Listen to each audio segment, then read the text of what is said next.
Next question, Telangana మహాసభ ఏర్పాటుకు ముఖ్య ఉద్దేశం. తెలంగాణ మహాసభ ఎక్కడ జరిగింది? సూర్యాపేట జరిగింది. దీన్ని దళిత బహుజనులు చేశారు. మారోజు వీరన్న ఓకే వీళ్ళు దళిత బహుజన తెలంగాణను అడగటం. ఓకే, దీంట్లో అప్పటికి ఎందుకంటే భువనగిరి సభ జరిగిన తర్వాత గద్దర్ మీద కాల్పులు జరుగుతాయి. ఈ గద్దర్ మీద కాల్పులు జరిగినాయి కాబట్టి దానికి ఆయన మేము మా మీద కాల్పులు జరిగినా మేము ఎవరికి భయపడం, తెలంగాణను సాధించేదాకా ఈ పట్టు వడవం అని చూపించడం కోసం కూడా ఈ తెలంగాణ మహాసభని ఏర్పాటు చేయడం సూర్యాపేటలో జరుగుతుంది. దీనికి గోరటి వెంకన్న లాంటి వాళ్ళు కూడా హాజరయ్యారు. వి ప్రకాష్ గారు దీనికి కార్యదర్శిగా పనిచేస్తారు ఈ సభకి. Question number 77, Telangana legislators forum. ఇది వెరిచాల జగపతిరావు అండ్ జానారెడ్డి గారు. చాలామంది కరెక్ట్ పెట్టారని అనుకుంటున్నాను నేను దీనికి.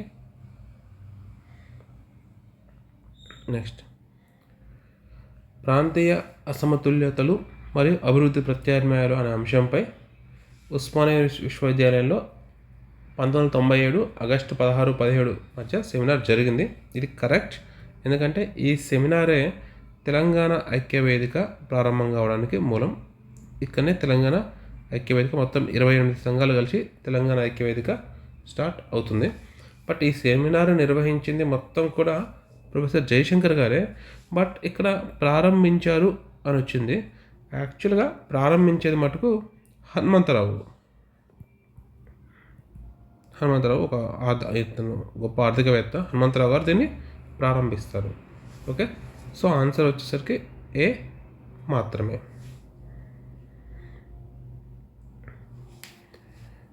ఎవరి పాలనా కాలంలో నిజాం సాగర్ కడెం ప్రాజెక్టును నిర్మించారన్నాడు. నిజాం సాగర్ ఎప్పుడండి? 1923-31 టైంలో. కడెం కూడా 1945. ఈ 2 టైంలో ఉంది. ఏ పార్టీలు లేవు అప్పుడు.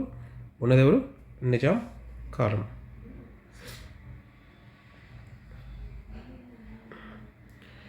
ఎయిత్ క్వశ్చన్, ఈ వరంగల్లో జరిగిన వరంగల్ ప్రకటన ఉంది కదండి. ఫస్ట్ భువనగిరి ఇవన్నీ 1997లోనే 97లోనే ఫస్ట్ భువనగిరి మహాసభ మార్చిలో, ఆగస్టులో వచ్చేసరికి తెలంగాణ మహాసభ సూర్యాపేటలో, ఫైనల్గా డిసెంబర్లో వరంగల్లో ఈ సదస్సు జరుగుతుంది. దీంట్లో వరంగల్లో ప్రకటన ఇస్తారు. ఓకే, దీన్ని ఎవరంటే మొన్న రీసెంట్గా చనిపోయిన ప్రొఫెసర్ జిఎన్ సాయిబాబా గారు. కింద వెరిచాల జగపతిరావు గారు నుంచి ఇచ్చారు. దీంట్లో స్టేట్మెంట్ ఏ రాంగ్ అండి. Is a former MLA of Warangal కాదు, యాక్చువల్గా ఎమ్మెల్యే కూడా కాదనుకుంటా. బట్ వెరిచాల జగపతిరావు గారు కరీంనగర్ జిల్లా చెందినవారు. So statement A is wrong. So 2 options మనం ఎలిమినేట్ చేయొచ్చు. బి కూడా దీంట్లో correct. He participated in the military training. తను నిజాం పాలన గద్దెదించడం కోసం పూణేలోని సైనిక శిక్షణలో పాల్గొన్నారు. సో దీని ఆన్సర్ వచ్చేసరికి B, C and D. Arya Samaj సంస్థ అయిన సార్వదేశిక ఆర్య ప్రతినిధి సభలో తెలంగాణ సమస్యలు పరిష్కరించడం కోసం ఒక కమిషన్ వేశారు. ఈ కమిషన్లో సభ్యులు ఎవరంటే ఓం ప్రకాష్ త్యాగి మరియు హెచ్కేఎస్ మాలిక్. ఎంఐఎం అధినేత సలావుద్దీన్ ఓవైసీ గారు ఒక సదస్సులో పాల్గొన్నారు. అదేంటంటే తెలంగాణ సంఘర్షణ సమితి.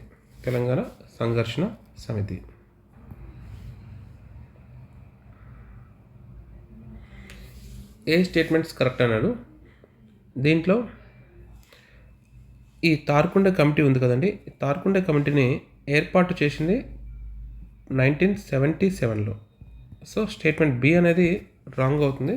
స్టేట్మెంట్ బి అనేది రాంగ్గా తీసుకుంటే మనకు ఆన్సర్ వచ్చేసరికి A, C and D. Question number 85, దీంట్లో మద్రాసులో అరెస్ట్ చేసిన దాంట్లో చంద్రపుల్లారెడ్డి గారు లేరండి. So statement A is wrong.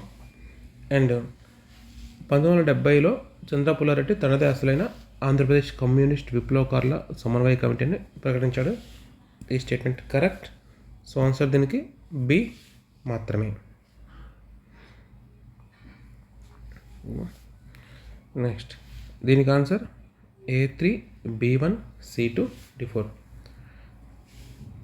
Formation of progressive democratic student union, ఇది 1974లో ఏర్పాటైంది. మండల్ ఆఫ్ పటేల్ నారాయణరావు ఇన్ ముద్దునూరు సంఘటన జరిగింది 1978. Next, naxalites kill 10 policemen in Allampalli forest, ఇది 1987. And killing of Malhar Rao mandal president of Tadicharla, ఇది జరిగింది 1989. ఓకే, సో దీని answer A3 B1 C2 D5. ఇది కరెక్ట్ స్టేట్మెంట్ అడిగాడు. దీంట్లో జగిత్యాలలో రైతులు జగిత్యాల జైత్రయాత్ర అనే ఊరేగింపు అన్నాడు, కానీ జరిగింది 78లో, కానీ ఇది నవంబర్లో కాదు సెప్టెంబర్లో జరిగింది. సో స్టేట్మెంట్ ఏ అనేది రాంగ్. అండ్ మనకు స్టేట్మెంట్ సి చూడండి, కార్మిక యూనియన్ అధ్యక్షుడు అన్నాడు గంజి రామారావు. యాక్చువల్గా కార్మిక యూనియన్ అధ్యక్షుడు కాదు, రైతు కూలీ సంఘం అధ్యక్షుడు. So statement A wrong, statement C కూడా రాంగ్. ఇక్కడ దీంట్లో ఈ క్వశ్చన్ చేసేటప్పుడు స్టేట్మెంట్ సి రాంగ్ అని మనకు అర్థమైపోవాలి, ఎందుకంటే ఇది జగిత్యాల జయత్ర జరిగింది, రైతు కూలీ సంఘం వీటి మీద ఉంటుంది. సో కార్మిక సంఘాలకు దీంతో సంబంధం లేదు. సో సి పక్కా రాంగ్, ఏ కూడా wrong. So answer will be B and D, B మరియు డి. దీంట్లో రాంగ్ పేరుని సరికాని చేతని గుర్తించండి అన్నాడు.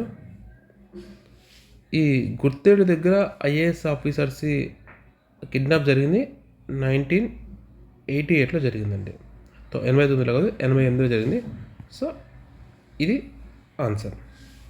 గుర్తేడు దగ్గర జరిగిన IAS అధికారుల అపహరణ 88.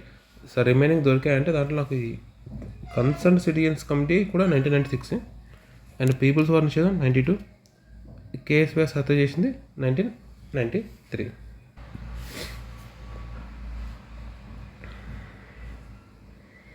ఓకే, ఈ క్వశ్చన్కి ఆన్సర్ స్టేట్మెంట్ ఏ కరెక్ట్. ఏమనిచ్చాడు, లొత్తునూరు గ్రామంలో దళిత వ్యవసాయ కూలిని పోలీస్ కలుపులో మరణించాడు, ఇదంతా కరెక్ట్. అండ్ స్టేట్మెంట్ బి కూడా కరెక్ట్. సిరిసిల్ల మరియు జగిత్యాలని కల్లోలిత ప్రాంతాలుగా ప్రభుత్వం ప్రకటించింది. ఓకే, స్టేట్మెంట్ సి వచ్చేసరికి ఇది రాంగ్ అండి. ఇది ఏంటంటే ఈ ఇంద్రవల్లిలో మహాసభ ఉంది కదా, ఓకే, సంఘం పెద్ద సమావేశాలు ప్రభుత్వం నిషేధాజ్ఞలు విధించింది. ఇది జరిగింది ఎప్పుడంటే 1981. దీని మీద ఒక పాట ఉండదండి, ఇంద్రవల్లి కొండల్లో దండు పూసింద్రు అని కూడా 1981 April 20. సో సి రాంగ్ కాబట్టి దీని answer A, B and D. Question number 90, దీని క్రోనలాజికల్ ఆర్డర్ అడిగాడు. ఈ గొల్లపల్లి అండ్ జగిత్యాల తాలూకాలో జరిగింది 1977. యాక్చువల్గా ఈ లక్ష్మీ రాజ్యం పోషెట్టి విలువ చనిపోయింది కూడా 1977. ఓకే, అండ్ ఈ రెండు ఈవెంట్స్ కంది లచ్చిరెడ్డి మన బస్సు ప్రమాదంలో మరణించాడు కదా, సో ఇది 1988. నెక్స్ట్, ఈ గ్రామాలకు వెళ్ళండి అనే స్టేట్మెంట్ ఇచ్చింది ఎప్పుడంటే 1988.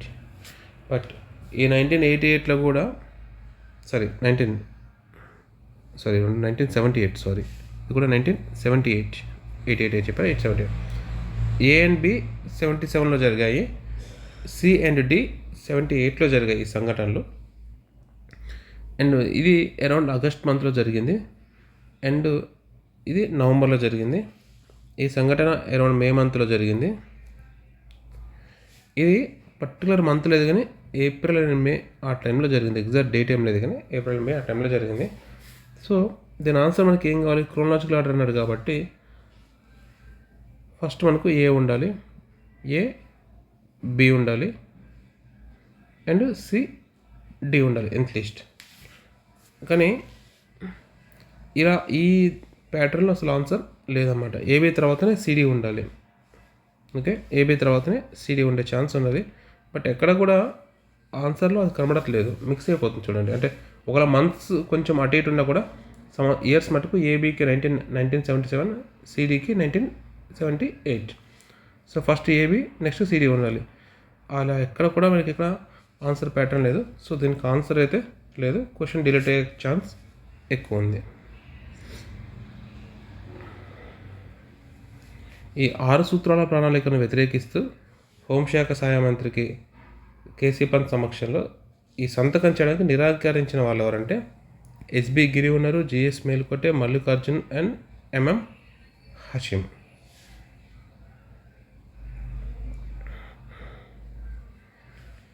Jio 16 was issued already earlier మనం చెప్పాం. ఇష్యూ చేసింది ఎప్పుడండి? December 30, 1985. మార్చ్ 31 లోపల అమలు చేయాలని చెప్పారు. Next, so statement is wrong. Statement బికి వచ్చేసరికి అవును, ఇది కరెక్టే. ఆఫీసర్స్ కమిటీ నివేదిక ఆధారంగానే 16 జీవోని చేశారు. సో ఆన్సర్ బి మాత్రమే.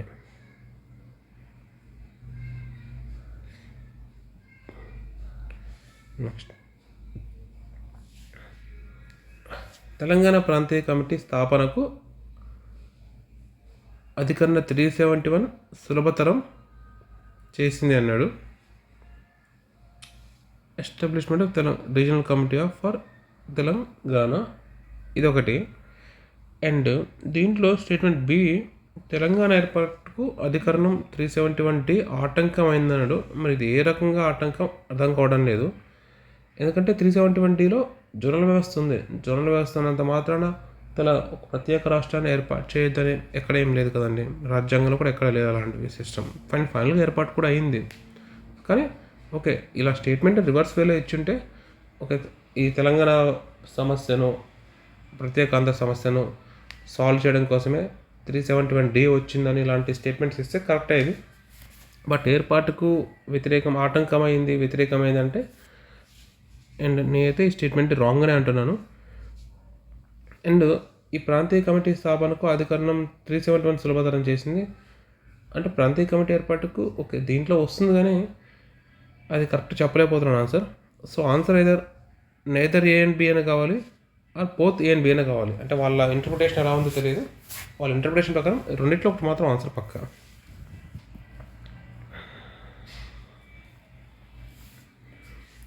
జయాంధ్ర మూమెంట్లో జరిగిన chronological order, most toughest question. Dates చెప్తాను. ఇది ఫస్ట్ జరిగిన ఈవెంట్ ఏంటంటే ఆంధ్ర సంఘర్ష సమితి ఉంది కదా, వీళ్ళ బహిరంగ సభ ఫిబ్రవరిలో జరిగింది.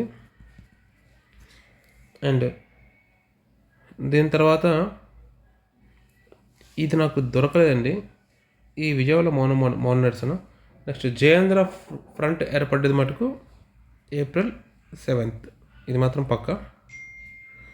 నెక్స్ట్, ఇది ఈ సినిమా వాళ్ళు నిరాహార దీక్ష చేసింది, ఇది కూడా ఫిబ్రవరి 18th. సో దీని ప్రకారం మనకు ఆన్సర్ చూసుకుంటే డి రావాలి first. Okay, and Jaya Andhra front ఏర్పడింది ఏప్రిల్లో కాబట్టి ఈ రెండు సంఘటనలు ఫిబ్రవరిలో కాబట్టి ఫిబ్రవరిలో దట్ టు బి ఇది యాక్చువల్గా డి స్టేట్మెంట్ జరిగింది February 2. సో డి తర్వాత ఏ రావాలి, లాస్ట్లో బి ఉండాలి. అలాంటి స్టేట్మెంట్ డి స్టార్టింగ్లో వచ్చిన స్టేట్మెంట్ ఉందండి, ఎక్కడా లేదు. ఓకే, సో దీనికి ఆన్సర్ ఫస్ట్ డి చూడండి. డి తర్వాత ఏమొచ్చింది, ఒకవేళ సి అనుకుందాం, C next A next B. Okay, D C A B answer అవుతుంది దీనికి.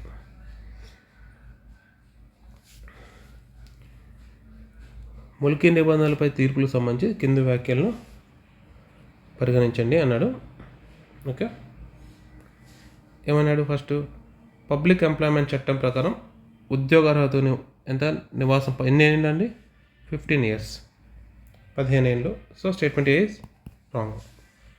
నెక్స్ట్, తాజా సుప్రీంకోర్టు తీర్పు ప్రకారం సబార్డినేట్ సర్వీసులు, తహసీల్దార్ ఉద్యోగాలు మరియు స్థానిక బోర్డులలో ముల్కీ నిబంధనలు వర్తించవని పేర్కొన్నది అన్నారు. తాజా అంటే ఏది తీసుకోవాలి దీంట్లో, ఒకవేళ 1973లో వచ్చిన సుప్రీంకోర్టు ఫుల్ బెంచ్ తీర్పు తీసుకోవాలా, 5-0 తోటి అందరూ ముల్కీ నియమాలను సపోర్ట్ చేసి తీసుకోవాలా, లేకపోతే హిదాయతుల్లా ఖాన్ జడ్జ్మెంట్. బట్ తాజా కాబట్టి 1973దే.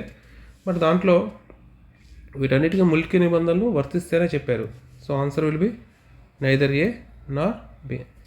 నా సుప్రీంకోర్టు ఇచ్చిన లేటెస్ట్ జడ్జ్మెంట్ అయితే 1973 జడ్జ్మెంట్ అండి. దాని తర్వాత మళ్ళీ జడ్జ్మెంట్స్ లేవు.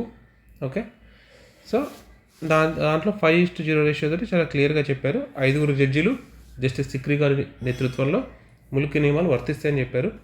అండ్ ఈ సబార్డినేట్ సర్వీస్ వీటన్నిటి కూడా వర్తిస్తాయని చెప్పారు వాళ్ళు. So answer will be neither A nor B. ఈ జయభారత్ రెడ్డి కమిటీలో మిగతా సభ్యులు ఎవరంటే కమల్నాథన్ అండ్ ఉమాపతి రావు.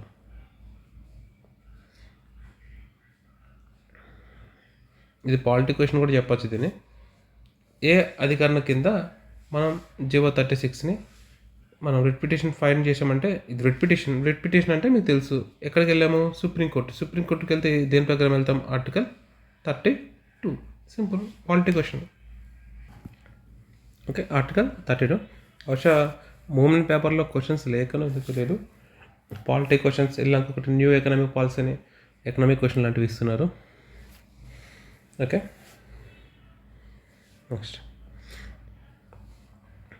ఆంధ్రలో అనేక ప్రాంతాల్లో 72లోనే ప్రత్యేక ఆంధ్ర రాష్ట్ర డిమాండ్ ఏర్పాటు చేస్తూ ఆందోళన ప్రారంభించారు. కరెక్ట్. వెంటనే ఆంధ్ర తెలంగాణ రాష్ట్రాలను ఏర్పాటు చేయాలని చెప్పేసి Telangana non gazetted employees union నాయకుడు స్వామినాథన్ డిమాండ్ చేశారు. Correct. So answer A and B both.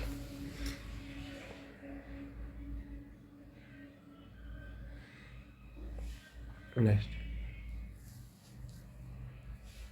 దీంట్లో ఈ స్టేట్మెంట్ చూడండి. భారత ప్రభుత్వం రాష్ట్రపతి పాలన ఎప్పుడు విధించింది? January 18. So D is wrong. D wrong కాబట్టి ఆప్షన్ 1 ఈజ్ రాంగ్. నెక్స్ట్ ఈ 72లో ముల్కీ బిల్లును ఆమోదించింది. కరెక్ట్. రాష్ట్ర విభజన అసాధ్యమని ఇందిరాగాంధీ గారు అన్నారు. కరెక్ట్. ఇందిరాగాంధీ గారికి రాష్ట్ర విభజన చేసే ఉద్దేశం అసలు లేదు. అండ్ చెన్నారెడ్డి గారు రాష్ట్ర విభజనే ఏకైక పరిష్కారం కూడా చెప్పారు. So answer will be A B and C.